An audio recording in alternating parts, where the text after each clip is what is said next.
Yeah, the one other thing that I want to mention is about mobile phones, cell phones, and salat. General etiquette of keeping a mobile phone. Very specifically, probably a bit more for men. This is related to men more than women. You know, as men, we go through salat, and what's very distracting in salat is that somebody's mobile phone comes on, especially if it's our own mobile phone that comes on, and it distracts everybody. So there's a number of, you can say there's a step-by-step adab in this regard of how we can avoid this. First and foremost, the best thing to do is obviously to shut your mobile phone down or silence it when you go for salat.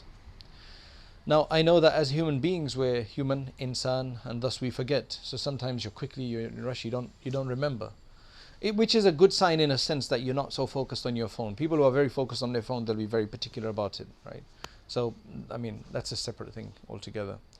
But now, let's just say you do forget, and then after that, there's this embarrassment in salat. So how do you go about this? First and foremost, with any of our phones, what we should do is we should do a few things. Firstly, we need to use a neutral ringtone.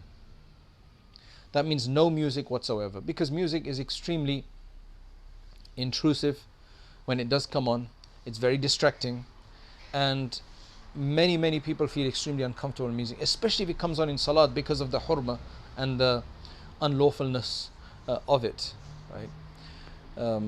So first and foremost, we must avoid any of those kind of ringtones or any other kind of silly ringtones. We should just put a normal ringer on, right? Any kind of ringer that the phone comes in. If it doesn't, then if you've got a smartphone, you can download ringtones, right? Just the general phone sound. So at least even if it does go off, then at least there's no embarrassment. It's not as distracting. It's just people understand it's a phone, it's not music for whatever reason. That's one thing. Number two, most phones have any button answer, any key answer. That means when it does go on, then pressing any key should be able to at least silence it or answer it, right? So there's two functions, you know, the side menu buttons or whatever, that sometimes can be used to silence it, right? You just press it and it's silenced, or it's to answer the phone. Either way, both of that is very good, because when you're in salat and the phone is in your pocket and it goes on, then you can quickly press a button, so it either comes on, or and the person who's listening, who's on the other hand, they will know that you're in salat, because maybe the qira'ah is on, or Allahu Akbar will say, you know, somebody will say Allahu Akbar or whatever the case is. So that's the benefit of it, right? Or at least it will silence it. And the thing is that, just to mention the fiqh of movement in salat, if you can do it, if you can press a button, right, move your hand away and press a button within, say, 4 seconds, because the duration of movement that will break a prayer is 3 subhanallah length. So subhanallah, subhanallah, subhanallah. That's about 3 to 4 seconds. Let's just say 3 seconds. So if you can just quickly, for example, the phone comes on and I'm praying here, and then I go, my salat isn't broken, and I have saved everybody else's salat from being distracted. A lot of people think that they're so pious in their salat that they can't make any movement, and it's very uncomfortable, because imagine your phone is going off and you're praying salat, your mind is not going to be on salat. Ajib. Your mind is not going to be on salat unless you are like praying a sahaba salat, you know, where you're oblivious to it.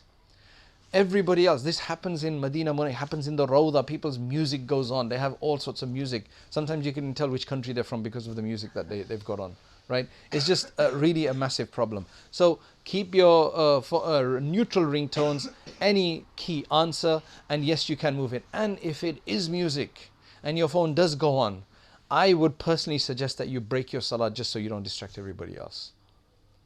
Because seriously, can you imagine the distraction for your own prayer? You don't want to break your own prayer because of that. I think it should be fine, because it's committing haram. According to the scholars who consider music to be haram, which is the overwhelming majority, you are committing a haram. So if there was somebody started committing some other kind of haram in front, wouldn't you stop to break your salat to do that?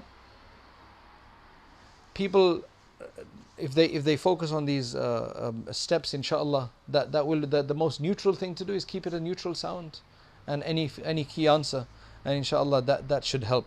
Personally, I think we need to get a lot more technological, and masjid should have a certain device, and anybody regular going to that masjid, there should be a standard one across all masajid, an app, which basically when it comes in vicinity of that particular device in the door of any masjid, it puts it on silent for 10 minutes.